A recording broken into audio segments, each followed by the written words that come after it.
다음 기사가 이제 공교롭게도 개포자의 프레젠스 또 침수된 GS 이래가지고 나왔는데 요즘 GS의 별명이 굉장히 많죠. 순살자이도 있고 네, 뭐 성빈자이, 성빈자이 침수자이, 뭐 네. 저도 걱정되는 게 자이에 사는 사람 입장에서 오늘은 7월 15일 부동산 뉴스인데 네. 오늘 예술 대표가 요즘에 알파카 워낙 바쁘다면서요. 계약 쓰고 있잖아요. 네, 너무 많습니다. 그만큼 이제 돈이 이렇게 굴러 들어온다는 아니, 거네. 굴러 들어오진 않는데요. 요새 보면 주말도 가리지 않고 열심히 일하다 보니까 네. 그래서 오늘 네. 이제 7월 15일 부동산 뉴스인데 저도 사실 목이 이렇게 상태가 좋진 않아요. 너무 말을 많이 해서 제가 볼 때 감기가 안 낫는 것 같아요. 그런 것 같아. 되게 안 났네요. 그래서 부동산 뉴스 시작하겠습니다. 네. 그래서 첫 번째 뉴스는 기준금리 3.5%로 네. 4회 연속 동결 막 이런 건데 물가 대인 성장 뭐 이런 건데 뭐 크게 언급할 필요 없는 것 같고 당분은 안 내려가고 네. 미국에서는 지금 2번 올린다라고 하는데 어떻게 될지 모르겠어요 지금. 두 번째, 가계대출 원인 지목된 부동산 규제 완화 갑론을박 폭탄될 것 과한 우려. 지금 가계부채가 되게 심각하잖아요. 그렇죠. 기사만 보면 가계대출 잔액이 6월 말 기준으로 1062조래요. 네. 근데 이게 재밌는 게 가계대출 1000조 시대잖아요. 네. 1100조를 향해 가고 있는데 문제는 전세 보증금도 가계대출이 사실은 이게 안 잡힌 거예요. 전세 보증금이 한 800조 정도, 800조 정도 예상이 된다라고 하는데 그 중에서 일부가 부실할 위험이 있는 거잖아요. 역전세가 되게 되면 맞아요. 좀 돌려주고 돼야 되고 그리고 집값보다 전세 가격이 더 높고 이런 깡통 전세 우려도 있고 이래가지고 하반기 어떻게 될지 모르겠는데 어쨌든 가계부채 심각하다 이렇게 얘기하시는 분이 있어요. 심각하죠. 아니요, 저 대출이 또 전달에 대비해서 5조 9천억이 늘어났다고 하니까. 이게 사실 보금자리론도 있고 이게 주담대가 많이 늘어났어요. 네. 지난 10몇 년 동안에 서울 아파트 거래량 평균 6천 건 정도 되니까 네. 절반 정도긴 한데 3천 몇백 건 연속으로 한 4달 정도 되는 네. 것 같아요. 거의 3천 건 넘게 완전히 거래량이 뭐 1000건대, 800건대, 2000건 미만에서 3000건으로 계속 이제 네. 되다 보니까 최근에 사람들이 주택을 좀 많이 사고 있다. 최근에. 그리고 최근에 사는 분들이 이제 큰 금액대보다는 대출이 네, 네. 나오는 15억 맞아요, 이내에서 맞아요. 많이 사니까. 네. 손해보금자리론으로 이제 정부에서 계획했던 게 예를 들어서 뭐 30몇 조다 이렇게 네. 있으면 벌써 28조인가 30조가 네. 소진이 됐대요. 그래서 앞으로 거래량 추이는 지켜봐야 된다. 가계부채에 대한 자세한 내용은 사실 부동산 뉴스에서 다루는 것보다 경제 뉴스나 이런 데서 다루는 게 좀 더 맞는 그렇죠. 것 같고 여기서 이제 하나 언급해야 될 게 가계부채가 굉장히 심각하잖아요. 그렇죠. 심각한데 이제 하반기에 역전세랑 깡통전세 우려 때문에 깡통전세 네. 아니고 역전세죠. 이제 집주인들이 돈을 돌려줘야 되는데 네. 보증금을 이제 전세 가격이 떨어졌으니까 네. 근데 집주인이 돈이 없는 사람들이 많단 말이야. 지금 이제 하반기에 어떻게 보면 이슈가 이 전세하고 저축은행 PF인데 이 그렇죠. 두 가지가 사실 하반기 부동산에 어떤 영향을 줄지가 되게 우리가 많이 봐야 될것 시행사하는 같아요. 친구들은 일단 PF 쪽에서 굉장히 좀 괴로워하는 지금 것 같고 죽으려고 지금 하죠. 죽으려고 그래요. 네. 차도 다 팔았어요. 네, 제가 아는 맞아요. 시행사하는 동생들이나 이런 친구들 아버지가 하는 그런 네. 중에 차를 바꾸려고 그랬는데 아빠가 못 바꾸게 하고 와인다. 확실히 요즘에 시행사가 중소시행사, 중견시행사 다 어려운 것 같아요. 그렇죠. 특히 네. 또 이번에 이제 그런 이슈들이 있으니까 조금은 지금 굉장히 자제하고 있고. 근데 그게 이제 뭐 PF 문제 없다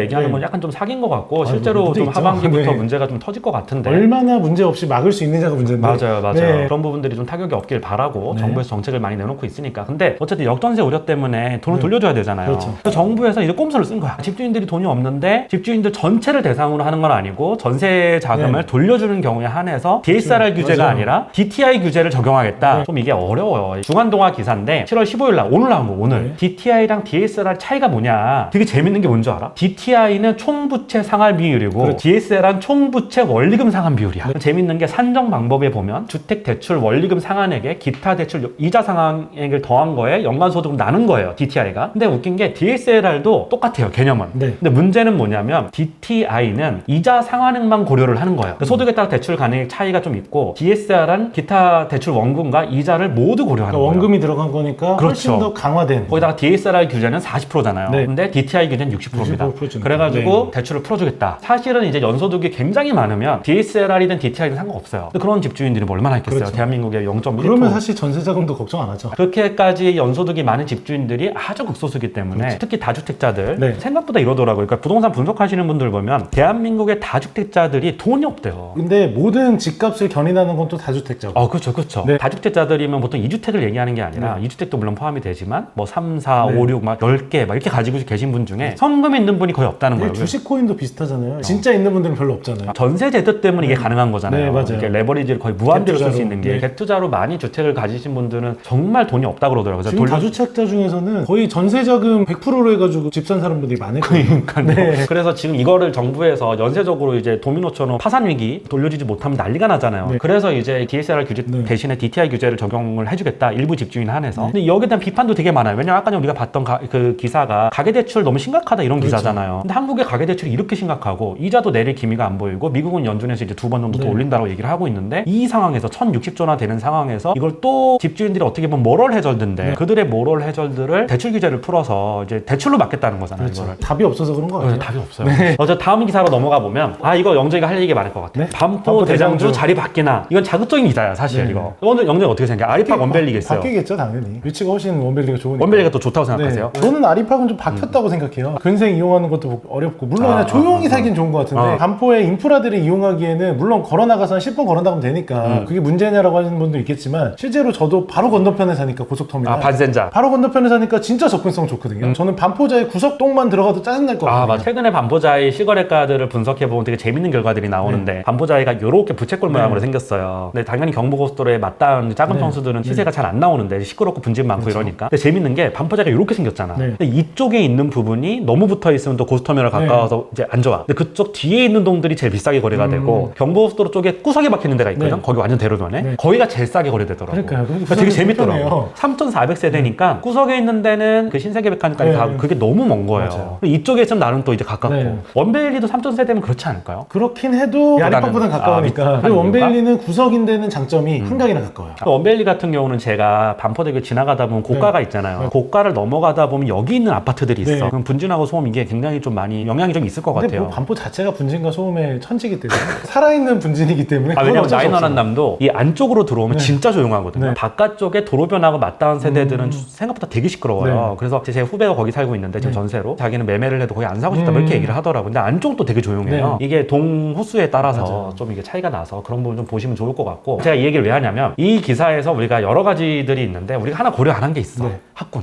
제가 아리팍에 사는 3명한테 물어봤어요. 아리팍에서 원베일리로 대장주가 바뀔 것 같냐 물어보니까 다들 동의는 해요. 일단 신축이고 3,000세대. 근데 자기는 아리팍이 더 좋다고 본다. 왜요? 이렇게 보니까 아리팍에 살면 대부분이 이제 초등학교가 잠원이나 이런 데로 배치가 된대요. 근데 원베일리에 살면 일부 사람들은 반원 초등학교로 배정이 된다고 하대요. 그래서 여기가 원베일리가 있으면 반포대교가 있고 여기 반센자가 있고 반원초가 여기 있잖아요. 거기 원베일리에서 불편할 텐데. 그렇죠. 반포대교 횡단보도 건너서 넘어가려면 한 15분 걸릴 거예요. 그리고 그 안에 차가 되게 많이 지나다니고 엄청 다니죠. 반센자랑 여기 이제 한신 2차가 있는데 여기 도로 이 중간에 차 엄청 지나다니잖아요. 그렇죠. 그러나 걸림돌도 있다. 원벨리의 통합 구역인 잠원초등학교의 가밀학급 문제로 반포레미안 퍼스티지 그러겠네요. 있죠. 네네. 아리팍 있죠. 막 이러니까 원벨리 입주자 중에 일부가 반포대교를 건너서 잠원동의 반원초등학교로 배정될 가능성이 제기되고 있다. 사실은 원벨리가 좋냐 뭐 아리팍이 좋냐 이건 좀 의미가 없을 것 같고 그렇죠. 이런 건 또 있는 것 같아요. 아리팍이 지어진 지 2016년 준공이니까 7년 정도 됐지만 아리팍은 층고 혜택을 받았어요. 원벨리는 그 혜택을 못 받은 걸로 저는 알고 있거든요. 물론 이제 신축이다 보니까 예전에 지어진 반네퍼라든가 반자보다는 층고가 좀 높은 것 같은데 그런 부분은 아리팍의 어떤 장점인 것 같고 영정이 말대로 근생을 이용하는 데 있어서 좀 단점이 좀 있을 것 같고 대신에 조금 시끄러운 동호수가 좀 많을 것 같고 아리팍보다는 어쨌든 뭐 이런 자극적인 기사가 나와서 한번 다뤄봤습니다. 다음 기사가 이제 공교롭게도 개포자의 프레드선스 또 침수된 GS 이래가지고 나왔는데 요즘 GS의 별명이 굉장히 많죠. 순살자이도 있고 뭐 성빈자이, 성빈자이 침수자이 뭐 네. 저도 걱정되는 게 자이에 사는 사람 입장에서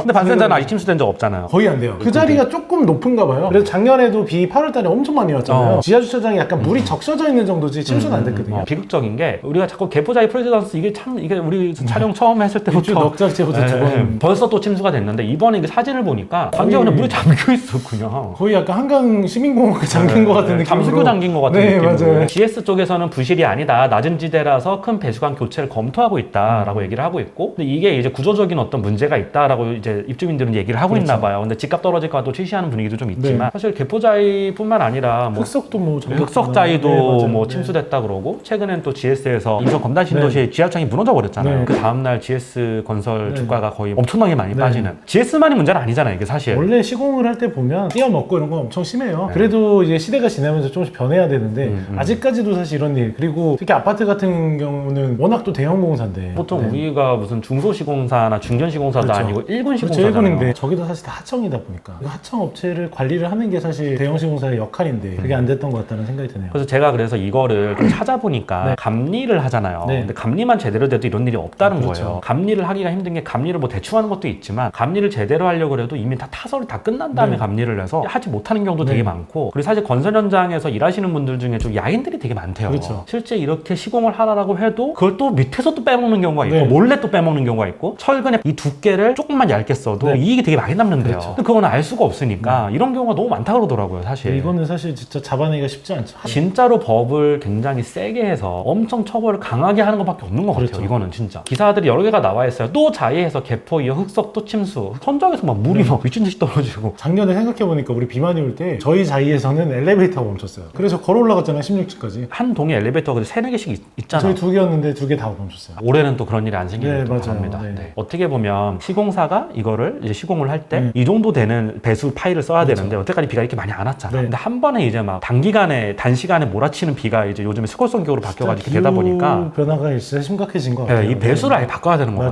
같아요. 네, 다음 기사로 가보면 감히 우리 아파트에 들어오려고 불법 펜스 두는 강남 고급 단지. 이거 이렇게 제가 됐어요. 진짜 할 얘기가 많죠. 왜냐면 네. 저희 반포 센트럴자이는 원래 펜스 안 하기로 하고 그렇죠. 재건축을 한 걸로 알고 그렇죠. 있어요. 그렇죠. 근데 펜스 지금 쳐져 있거든요. 그거 불법이에요. 저희가 코로나 때 당시에 한강시민공원밖에 사람들이 갈 수가 없었잖아요. 술 먹으러 저 늦게까지. 그러니까 한강시민공원 가는 길에 저희 아파트가 있으니까 저희 아파트 벤치에서 그렇게 술을 먹는 거예요. 엄청 여기서 스킨십이 너무 많아서 제가 진짜 지나다닐 때마다 불편한 거예요. 그렇죠. 이 사례에 나온 아파트는 우리가 그때 갔다 왔던 DH 네. 아너일즈예요. 무단 펜스 설치해서 위반 건축물로 등록이 됐대요. 그래서 재건축 조합장 경찰에 고발돼서 벌금형 선고됐고, 근데 이게 만약에 불법 철거물 이거 철거 안 하면 계속해서 벌금이 나올 거고 네. 나중에 강제 집행도 할 수 네, 있는 맞아요. 그런 강제 사안으로 집행이죠. 알고 있는데 개포자의 프레지던트 담장 설치를 고민 중이라고 해요. 이게 되게 재밌는 게 대부분의 조합원이 있는 아파트들 재건축 아파트들 반세자도 마찬가지고 재건축을 하는 조건으로 용적률 얼마 올려주고 환경 영향 평가, 교통 영향 평가 이런 것들을 해요. 너희들이 재건축을 했을 때 단지를 이렇게 만들어서 그 지역 주민들한테 단지를 개방해서 지역 주민들이 공공으로 쓸 수 있는 공원으로 만들어라 라고 하는 게 재건축의 전제 조건으로 포함돼 있어요. 근데 이거를 이행을 안 한다라고 하고 펜스를 친다는 거는 재건축을 인허가 내주는 데 있어서의 그 약속을 이행을 안 한다는 거거든요. 불법이에요, 불법. 사실 이러면 안 돼요, 사실은. 주민들 입장도 이해는 돼요. 이해는 되는데 자기들이 조합원이었고 재건축을 조건으로 이런 걸 받았다라고 하면 이거 사실 하면 안 돼요. 아너일즈 같은 경우도 대모산 올라가는 사람들이 자꾸 이제 등산객들이 단지로 들어와서 쳤다라고 얘기를 하는데 이것 때문에 친다는 것도 말이 안 돼. 왜? 지역 주민들에게 단지에 어느 정도 해놓은 거 있잖아요. 조경이라든가 이런 걸 공유하라고 만들어 놓은 건데 지역 주민들을 못 쓰게 한다라고 하는 거는 이건 애초 당시에 말이 안 되는 얘기거든요. 기부 체납하잖아요. 네, 재건축할 그렇죠. 때. 기부 체납하는 이유가 얘들 재건축을 하게 되면 재단상의 이익을 얻으니까 그 이익의 일부를 공공에 기부를 해라 뭐 이런 취지인 건데 이걸 치는 거는 사실 굉장히 잘못된 거거든요. 사실 이거는. 이게 입주자의 입장에서 생각해보면 안 치면 안 될 것 같아요. 그러니까 안 치면 또 짜증이 네, 나고. 정말 난장판이에요. 근데 네. 사실은 그 사람들이 들어와서 키스하고 술 먹는 것까지는 보안 요원이 제지하면 되는 거고 사람들이 자유롭게 드나들 수 있도록 하자고 하는 게 취지거든요. 그러자니 또 관리비 많이 늘어나고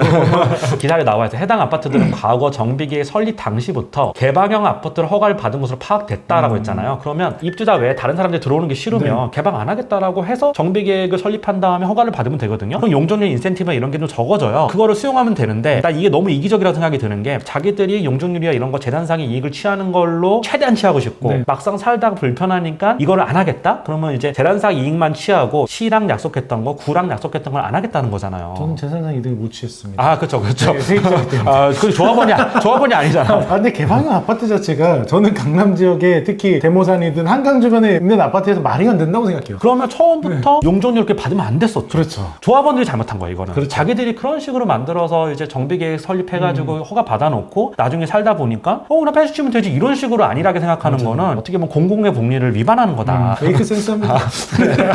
내가 예를 들어가지고 진짜 오래 살 아파트를 재건축하는 아파트 분양받겠다 이런 분들은 그런 것도 충분히 검토를 해보시는데 실제로 살아보면 정말 필요하거든요. 맞아요. 네. 근데 구청이랑 서울시에서도 이거를 조합해서 형식적으로 만든 설립 계획을 이제 형식적으로 만들어서 통과되면 그렇게 지어놓고 나중에 막아버리잖아요. 이런 거를 못하게끔 철저하게 해야 되는데 이런 부분들이 좀 아쉬워요. 어떻게 보면 공공복리를 위한 건데 이게. 개폴레미안 블레시티 아파트 주민도 펜스 설치는 주민들의 수건 사업이었다. 이러면서 구축단지 주민들이 자기들 아파트는 지상으로 차가 다니니 지상에 차가 없는 우리 아파트로 계산책을 시키러 와서 배설물도 치우지 않고 떠나고 3건의 강도 사건이 발생하면서 무단으로 담장 설치를 강행한 것이다 라고 강조를 하고 있어요. 아 근데 왜 옆 단지에서 와서 계산책까지 시킬까요? 이건 좀 그렇네요. 이거 좀. 저도 근데 이거는 가끔 레미안 퍼스티지나 반포자기 가서 하거든요. 근데 사실은 근데 그래도 돼요. 그건 권리예요. 여러 가지들 복리들을 생각해서 이렇게 오픈한 건데 반프레미안 퍼스티지 같은 경우도 아무나 들어갈 수 있어요. 그리고 경비가 막잖아요. 그러면 왜 막냐고 따지면 돼요. 근데 여기서는 계산직 시켜서 배송료도 안 지고 강도 사건은 뭡니까? 이건 강도 사건도 뭐 낫다 뭐 이렇게 얘기를 하고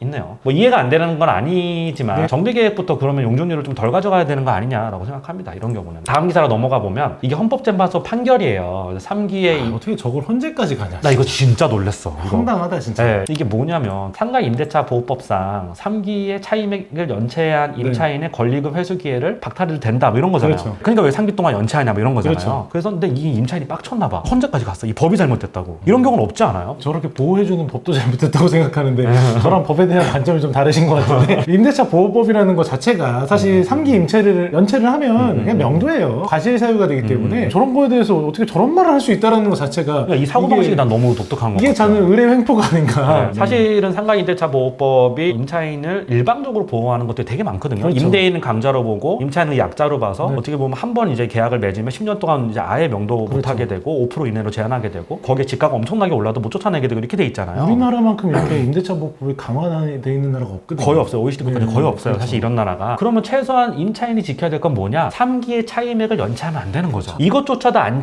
지킨 임차인이 임대인이 이 사람 나가라는 명도소송 해가지고 하는 과정에서 이 사람이 새로운 임차인을 데리고 왔어. 네. 내가 권리금을 받아야 되니까. 네. 근데 그걸 임대인이 거절했어. 그러니까 임차인이 상가 임대차 보호법이 이미 명시가 돼 있음에도 불구하고 법이 잘못됐다라고 헌법재판소로 간 거예요. 네. 헌법재판소에서 법이 잘못 안 됐고 변호사 비용이 더 들었겠네요. 그렇죠. 헌법재판소 판결이 나왔습니다. 네. 그래서 상가임대차 보호법상 3기의 임차료를 연체를 하면 네. 명도소송 당연한 거고 권리금 보호 안 해준다. 그 그렇죠. 법의 취지가 당연하다라고 네. 해가지고 판결이 나왔습니다. 그래서 뭐 이런 판결이 나왔는데 임대차 보호법이 사실 저렇게 법이 개정되고 나서 판례들이 이제 속속들이 나오고 있어요. 최근엔 판례들이 많이 나오니까 근데 혹시나 임대차 보호법에 관련된 걸로 분쟁이 있는 분들은 꼭 판례를 찾아보시면 맞아. 대부분 해결이 거기서 되실 거라는 네, 생각이 네, 듭니다. 네. 저 솔직히 이건 좀 너무 황당했어요. 저는. 그렇죠. 이건 너무 임차인의 행포 아니냐 뭐 이렇게 생각했는데 이건 뭐 자기가 지킬 거 안 지키면서 남한테 지키라고 하는 거니까. 맞아요, 맞아요. 네. 네, 그래서 오늘도 부동산 뉴스를 촬영을 해봤고 영정이도 오늘 또 이제 약속이 많다 그래서 약속에는 일입니다. 일. 아, 일. 요새 네. 제가 사실 잘 못 나왔던 거 너무 아쉽고 다음에 라이브도 한번 나오겠습니다. 네. 그 최근에 바빠요. 아유 뭐 뉴스 뭘 찍어? 막 이러면서 뭘 이제 찍은 거 아니라 좀 저 갈아 넣고 있습니다. 진짜 몸을 갈아 넣어서 지금 영정이. 여기 지난주 네. 뉴스에 보니까 그 예슬대표 나오니까